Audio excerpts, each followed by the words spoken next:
এই যে শাসক দল যে লোক বলছে না, এরা সব আমার টাকা দিয়ে রাজনীতি করেছে।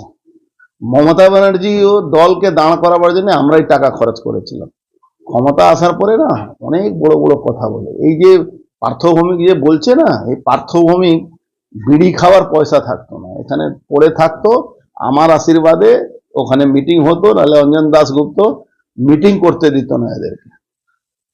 বীজপুর, কাঁচরাপাড়া, নৈহাটি এরা মার খেয়ে চড়থাপড় খেত। পার্টি ওখানে একজনই করতো। পার্টি যদি তৃণমূল করতো, কেউ অশোক চ্যাটার্জি করতো, লাল জুতো খেত, কিন্তু পার্টিটা করতো। পার্থভৌমিক কবে পার্টি করেছে? পার্থভৌমিক তো 2011 সালে প্রোডাক্ট।